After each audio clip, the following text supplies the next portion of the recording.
Bueno, aquí estoy con vosotros para conversar sobre la esencia del ser. Lo que quiero resaltar es el yo superior. Esta es como una segunda parte porque ya hay otra editada. Hemos aprendido que la personalidad es una serie cambiante de pensamientos, un ciclo móvil de estados de conciencia y no un estado permanente y fijo. De la misma manera que el cuerpo es un complejo de partes integrantes, el yo es un complejo de pensamientos interrelacionados, sensaciones, percepciones, recuerdos, etcétera, ligados entre sí. El yo no es sino un cúmulo de inconstantes esperanzas y temores transitorios, un pequeño haz de insatisfacciones que cambia a medida que pasan los años. La noción popular o la idea estandarizada está basada en la poderosa esperanza de prolongar la existencia personal en el tiempo. No es la misma que sostiene la metafísica, lógicamente. La inmortalidad no es una prolongación de una serie temporal, lo cual es sólo una medida cuantitativa, sino un modo de conciencia, lo cual es cualitativo. Su valor radica en nosotros, no en el tiempo. ¿Comprendido? Los hombres, por lo general, aman sus esclavizadas existencias más que cualquier otra cosa. En consecuencia, su noción de un estado valioso posterior a la muerte equivale a la idea de continuar la misma esclavitud de la vida superficial a la que estaban sometidos en la tierra.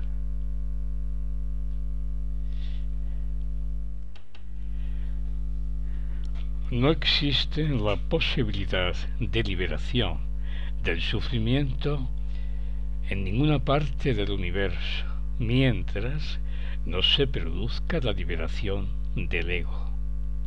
Así pues, quienes creen y esperan ardientemente que se cumpla esa supervivencia personal como continuación infinita de las limitaciones miserables y defectos de sus vidas terrenales, tendrán incluso que despertar algún día para buscar el yo superior.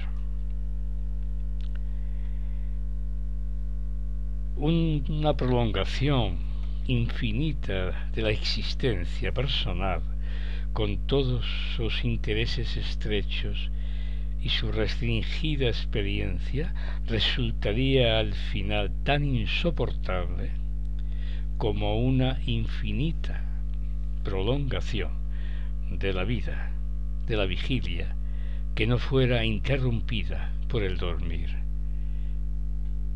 ¿Os dais cuenta?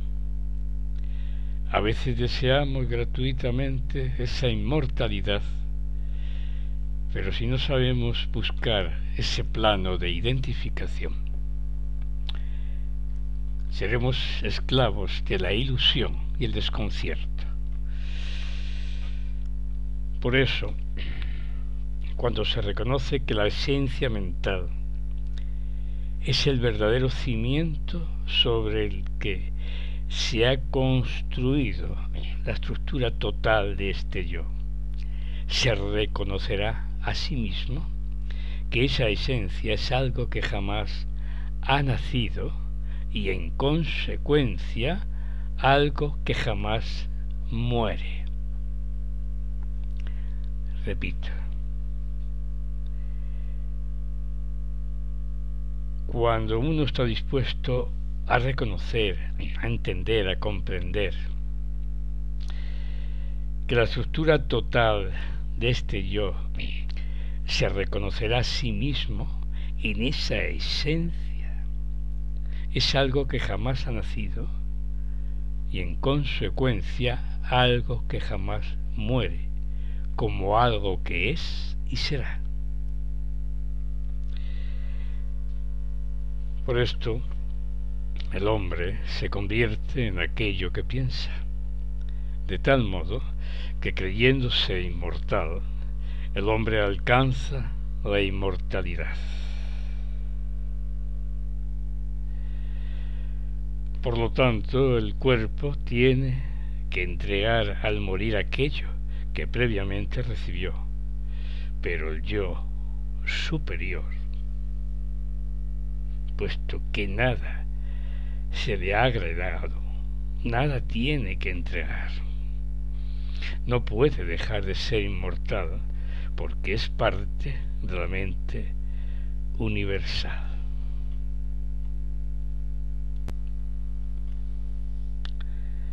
Bien, de esta manera sabemos que la mente universal debe estar en todas partes, aunque en verdad no está en ninguna, puesto que no es ningún lugar ubicable en la conciencia personal. Debe existir un instante en la percepción espacio-temporal, un punto en el que la conciencia personal se reúna con la mente universal. Repito, debe existir un instante en que la conciencia personal se reúna con la mente universal.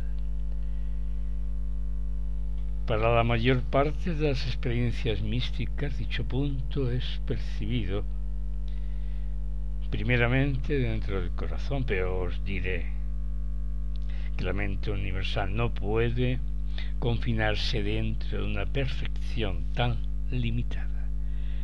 La experiencia mística supera este centro del corazón para terminar separando a la conciencia de cualquier implicación espacio-temporal. ¿De acuerdo? Por eso, cuando hablamos de esa búsqueda, tiene que ser reposada, serena, tiene que ser con caricia, tiene que ser con un sentimiento